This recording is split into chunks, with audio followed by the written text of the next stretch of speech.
To turn your attention back to the beginning of the story that was just read, 2 Kings chapter 5.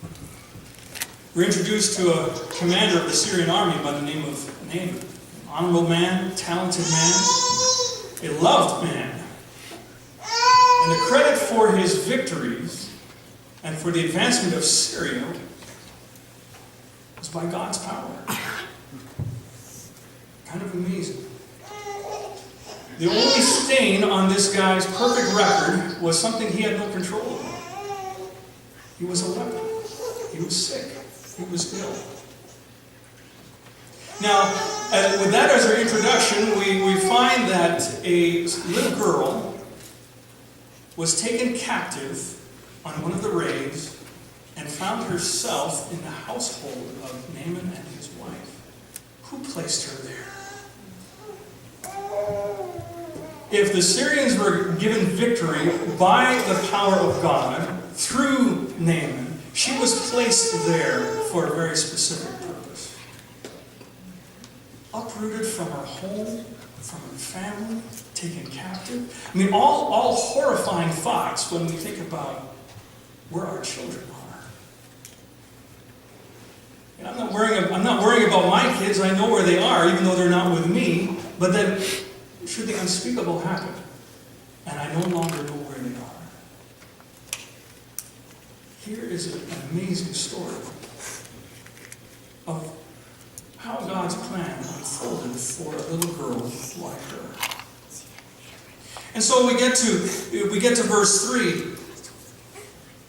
She said to her mistress, "If only my master would see the prophet who is in Samaria, he would cure him of his leprosy." If only. Spoken with confidence. That only a child, right? Spoken with amazing confidence. If you turn to the Gospel of Luke, Jesus makes reference to this story. Gospel of Luke, chapter 4.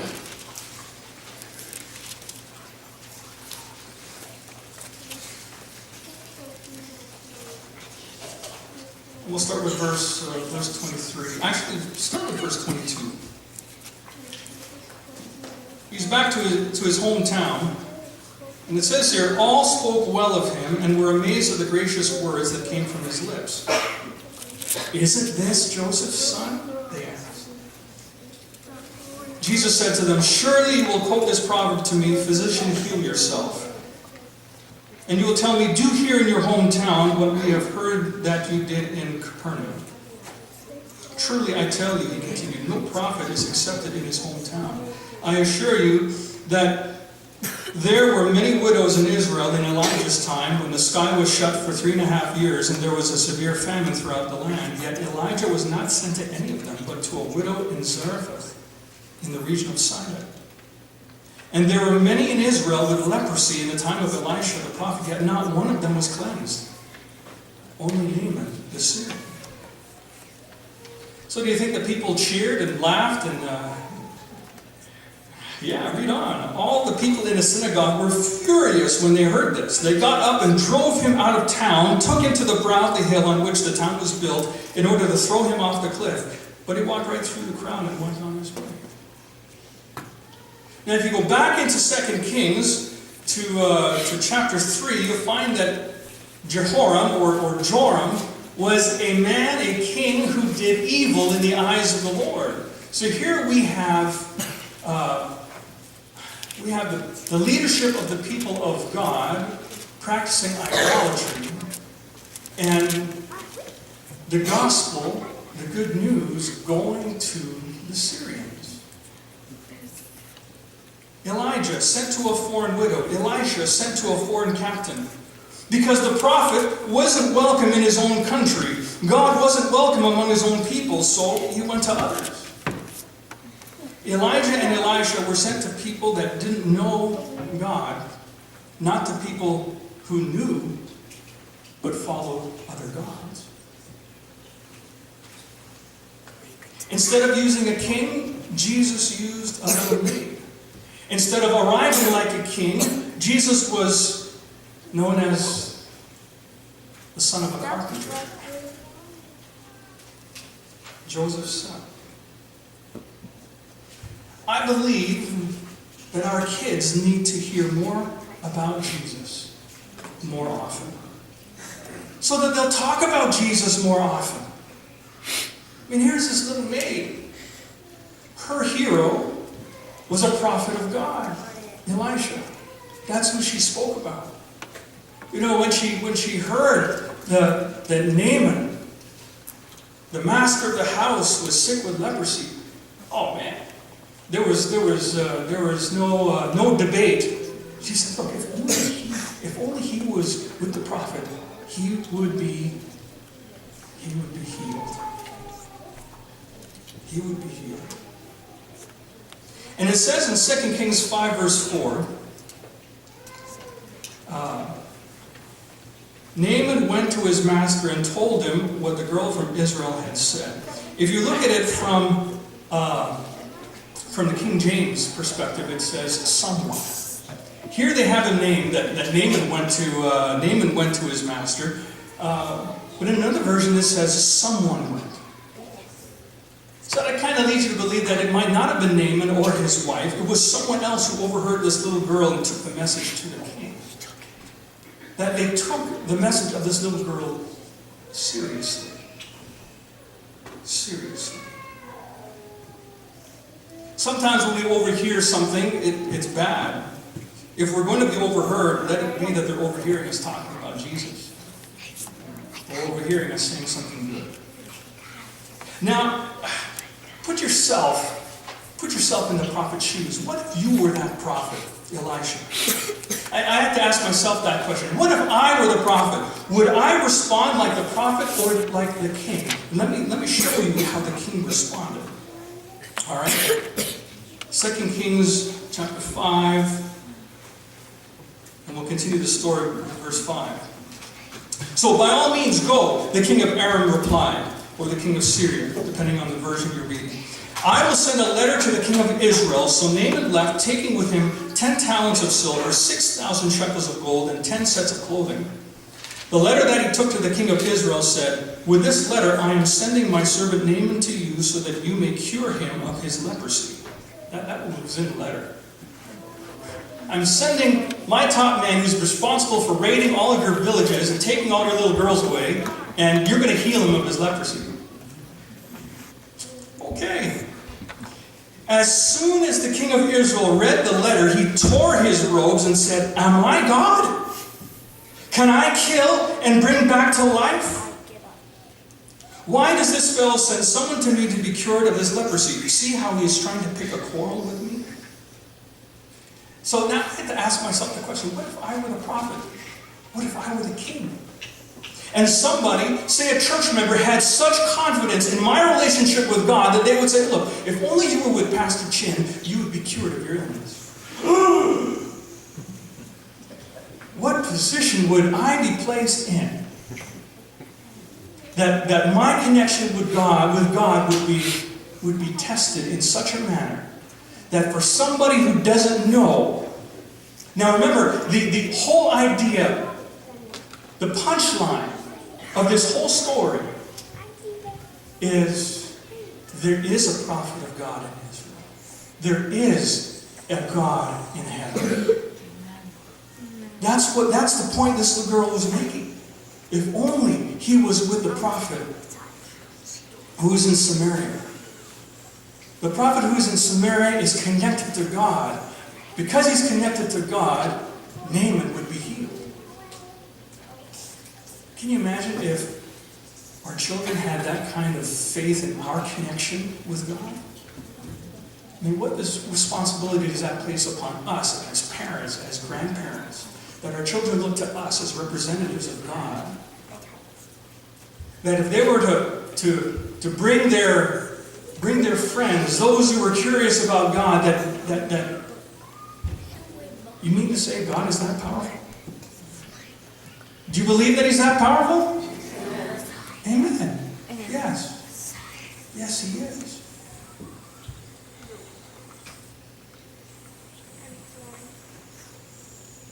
What if someone was overheard speaking confidently about you and your relationship with God? Enough so that you would be confident, enough so that you would be called upon to heal someone. Would we behave like the king, or would we behave like the prophet? The king didn't have that confidence in God. You notice that God had Naaman go to the king first before going to the prophet. The king was put to the test. What kind of relationship did the king have with God? Here, his response reveals a whole lot, because he said, "Am I God who can kill and make alive?" No, of course he's not God. But he didn't have the confidence that God would be able to do that. Why? Because he was worshiping something else. He was worshiping something else. The king had no confidence in the power that he was answerable to.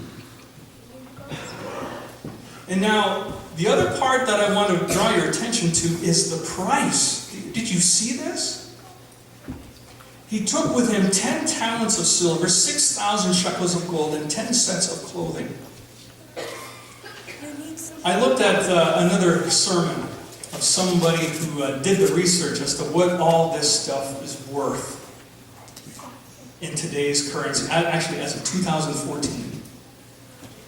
The price that Naaman's king was willing to pay for his soldier, it is roughly over $2,500,000 in today's currency. You know, that would easily cover the most expensive health procedures. I have my handy-dandy list of the most 10 expensive health procedures. I had to look it up. All right, so number one,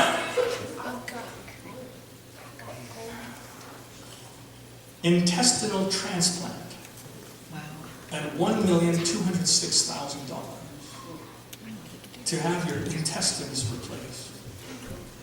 Heart-lung transplant, $1,148,400. A heart transplant, almost $1 million. Bone marrow transplant, up to $676,800. Lung transplant, $797,200 for a double lung. $561,000 for a single. $500,000 for a liver transplant. Open heart surgery, $324,000. Pancreas transplant, $289,400.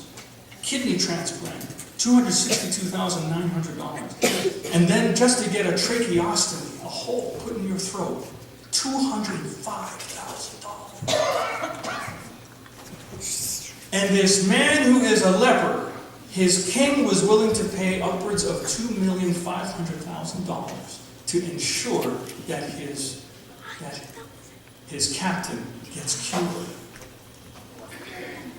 Do you know you have a king who paid a much higher price?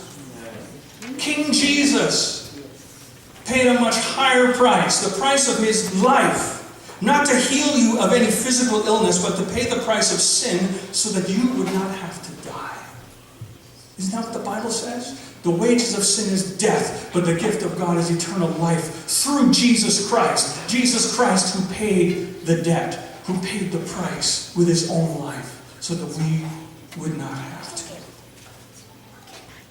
The goal of all this was to prove that there was a prophet of God in Israel, to prove that God is and that he doesn't need a payment. He doesn't need a payment. Elisha refused payment. We'll look at that part of the story. He refused to be paid. He understood what God was after in healing Naaman. In healing Naaman, God was after introducing Naaman to God himself, that there is a God in heaven. It was to prove that God was willing to pay the price for Naaman to get to know him. The healing was to show Naaman that the little maid was right, that the prophet was right. And read it here in 2 Kings 5:15. 2 Kings 5, verse 15. After Naaman. Now, you know, let's walk through the rest of the story. Naaman Elisha sends his servant with a message to Naaman, go wash yourself 7 times in the river Jordan. And how did Naaman respond? Okay, I'll go. I know, it wasn't that easy. It wasn't that easy. Naaman said, you want me to go dip myself in that dirty river? Oh, come on. Come on. You know, as we were driving, we had a baptism last week. And as we were driving around the lake to get to the spot where there was more than one dock, and we ended up driving to the wrong one. We turned around, kept on going. You know, there's this yellow stuff that was floating on top of the water. And then, of course, me not really thinking about what could be accumulating underneath the surface of the water on the dock, I walked with all confidence down into the water, and my feet went out from underneath me, and my arm shot out, and all my weight was braced upon my arm. I was surprised that my arm didn't snap, how fast I went down.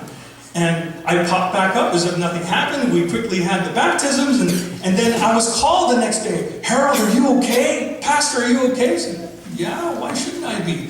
You went down hard. I didn't realize it. I didn't realize it that God was protecting me.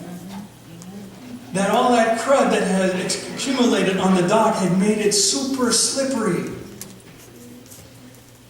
And now instead of walking in with all confidence, I was inching in sideways to make sure that I had traction, to make sure that my feet weren't going to go out from underneath me. And here, Captain Naaman is heading towards the water, and he said, you want me to go in there?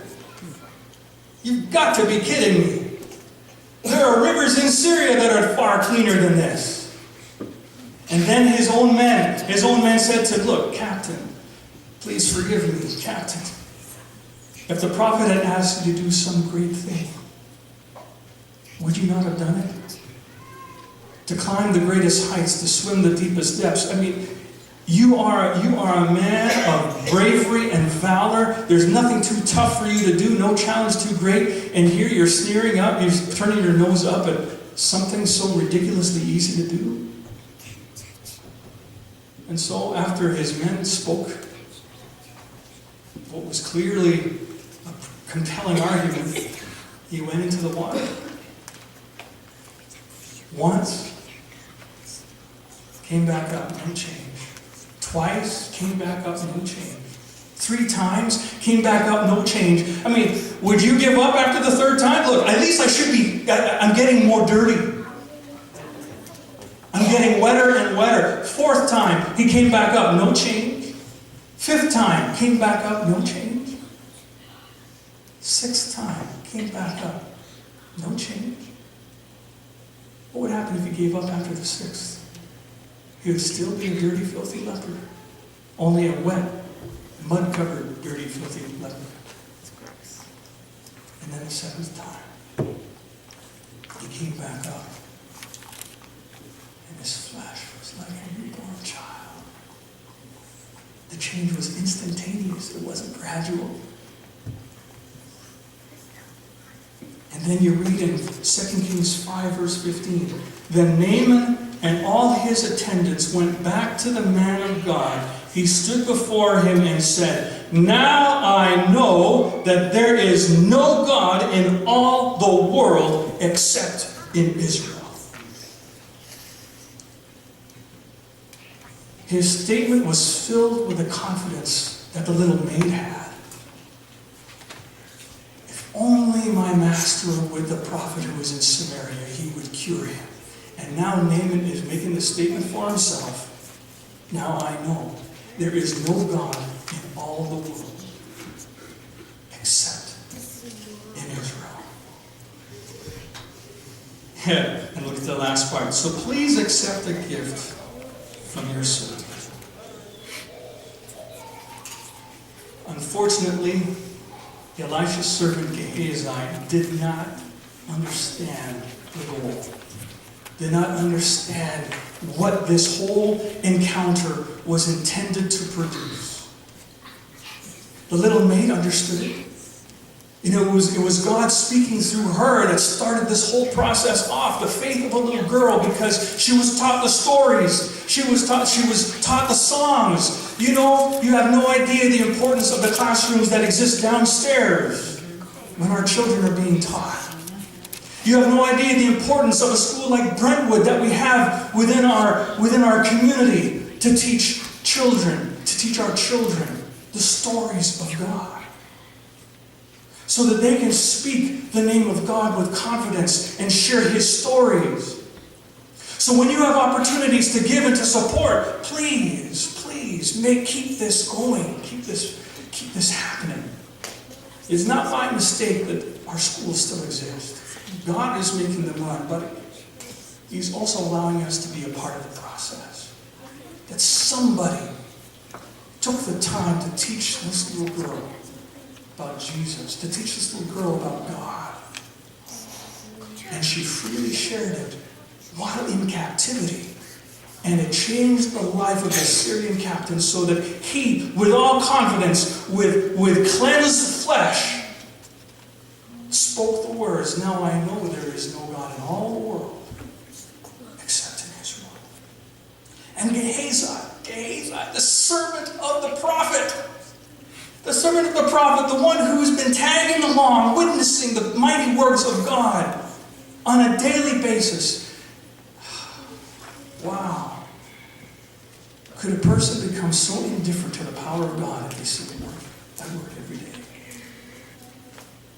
He took advantage of Naaman's generosity and fabricated a need. He brought up the school. He said, "Oh, the school needs this. The school needs this." So he could cash in on at least some of the gifts that Naaman brought with him. Don't use the school like that. Don't use the school like that. The goal was to introduce God to Naaman, not for Naaman to pay for a prophet's services. That wasn't the goal. The prophet didn't do anything. All the prophet did was make sure Naaman saw that God was the one who healed him. Not so Elisha could get any credit, because what power do we have as human beings to enable a healing? Absolutely not. God alone has that power. It was God alone who healed Naaman. And now look at verse 26. Elisha said to him, Gehazi, "Was not my spirit with you when the man got down from his chariot to meet you?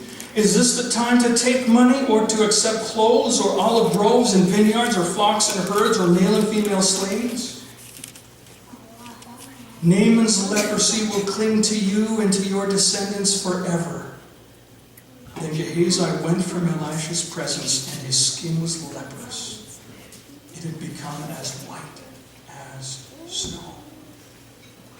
Gehazi knew the answer. It was a rhetorical question that Elisha was asking. It was not the time to collect payment. That wasn't the goal. And so to prove to Gehazi that God exists, he was given Naaman's leprosy. Can you imagine? To prove that God exists, Naaman's leprosy was taken away from him. To prove that God exists, Naaman's leprosy was given to Gehazi. It wasn't the first time that leprosy was given to prove that God exists. It was given to Miriam. It was given to King Uzziah. Yeah. But to think that it all started with God and a little maid. That's why we have churches like Mandan, Bismarck. We have schools like Brentwood and the Academy to teach our children that they too can have confidence in God. That even when they find themselves away from home, God is reachable. God is reachable. So let's talk more. Let's talk more of Jesus to our little ones at home, at church, at school. Their capacity for faith is tremendous. And God will use them like the little maid in powerful ways. Turn to one more piece of scripture. Matthew 18. Matthew 18, verse 3.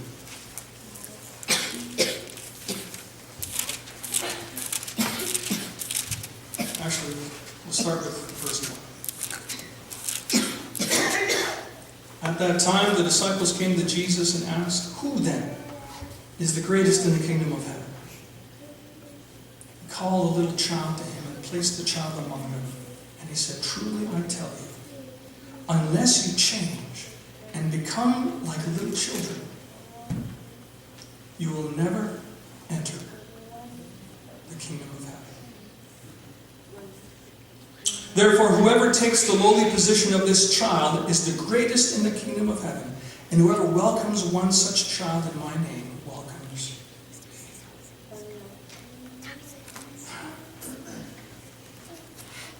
Did you catch that? Whoever takes the lowly position of this child is the greatest in the kingdom of heaven. And whoever welcomes one such child in my name welcomes me. The little maid was welcomed into the home of Naaman. And God was welcomed into Naaman's life. Naaman's life was changed as a result. Changed forever. He became converted. He became a believer. He became a defender. Let's join our kids in being confident in Jesus' love and in His power to save. How do we do that? We share the stories. Share the stories. Sing the songs.